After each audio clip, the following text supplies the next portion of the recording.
Bonjour à tous, aujourd'hui nous allons apprendre à donner les caractéristiques du vecteur déplacement et du vecteur vitesse à partir d'une chronophotographie.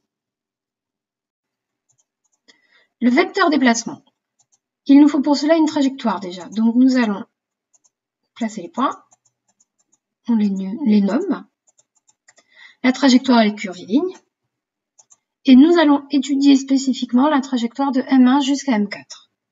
Donc en gros nous voulons représenter le vecteur déplacement M1, M4. Donc le voici. On le notera vecteur M1, M4. Alors les caractéristiques de ce vecteur, il vous va falloir donner la direction, le sens et sa norme. Et le point d'application. J'ai mis l'échelle qui va nous servir tout à l'heure. La direction, ça va être la droite M1, M4. La voici. Le sens va être celui du mouvement. Donc la trajectoire, si le système se déplace de M1 vers M4, ça va être de M1 vers M4. Le point d'application M1, point d'origine, et la norme, c'est la longueur réelle M1, M4. Donc là, vous utilisez l'échelle. Si 1 cm sur le papier représente 2 mètres en réalité, eh bien 5 cm sur le papier représentera 10 mètres. Donc la norme du vecteur est égale à 10 mètres. Autre exemple, la trajectoire circulaire. Si on vous demande de donner les caractéristiques du vecteur déplacement, M1, M3, ça veut dire qu'on souhaite connaître le déplacement du système de M1 vers M3. Donc nous allons tracer le vecteur M1, M3. Je vous ai mis l'échelle, elle nous servira tout à l'heure. Vous remarquez que le vecteur déplacement M1, M3 ne correspond pas exactement à la trajectoire réelle prise par le système pour aller de M1 vers M3. Dans le cas des trajectoires circulaires ou curvilignes, il y a toujours une petite erreur qui est commise pour caractériser le déplacement du système. On n'a pas le choix.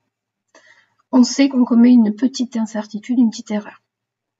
Ensuite, les caractéristiques, eh bien, direction, ça va être de la droite M1, M3, le sens de M1 vers M3, et la norme, eh bien, si 1 cm sur le papier représente 50 cm en réalité, vous mesurez votre vecteur déplacement, par exemple, il mesure 3 cm, et bien par un produit en croix, vous arrivez à trouver la norme, la longueur M1, M3, réelle, qui est de 1,5 m.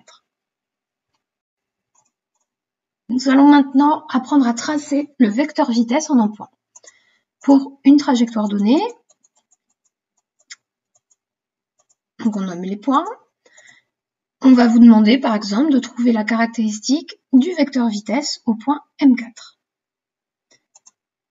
La première chose à faire, ça va être de chercher le plus petit vecteur déplacement mesurable autour de M4. Alors n'oubliez pas que chaque point est repéré dans l'espace et le temps, c'est-à-dire qu'il possède des coordonnées d'espace x, y, et que donc il est possible avec ces coordonnées d'espace de trouver la distance M3, M5. Et puis vous avez des coordonnées de temps aussi, puisqu'une trajectoire, c'est l'évolution d'un système au cours du temps. Ainsi, les points qui encadrent le point M4 vont être les points M3, M5.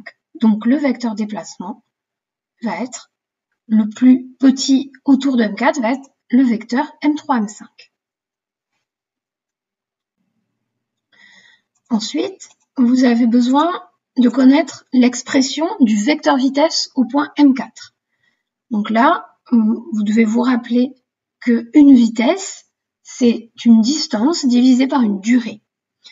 Ainsi, au niveau du vecteur vitesse, vous allez avoir un vecteur déplacement divisé par une durée. L'unité d'une vitesse va être donc bien le mètre par seconde. Vous pouvez ensuite tracer et donner les caractéristiques du vecteur vitesse. Au point M4, la direction de ce vecteur va être tangente à la trajectoire au point M4. La tangente au point M4, on peut la tracer.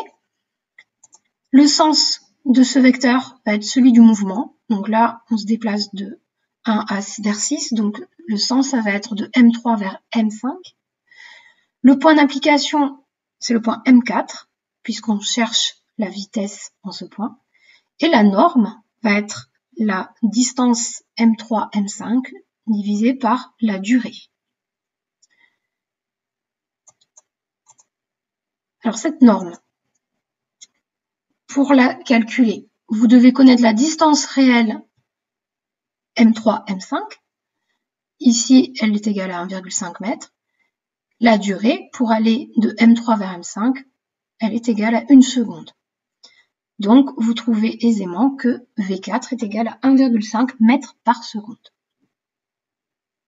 Il vous faut maintenant une échelle de représentation des vitesses. J'ai choisi que 1 cm sur le papier correspondait à 1 m par seconde en réalité. Ainsi, le vecteur vitesse, dont la valeur est égale à 1,5 m par seconde, mesurera 1,5 cm sur le papier. Ensuite, vous tracez votre vecteur V4. On pourra également vous demander de calculer la norme du vecteur vitesse. Évidemment, on vous donnera sa représentation.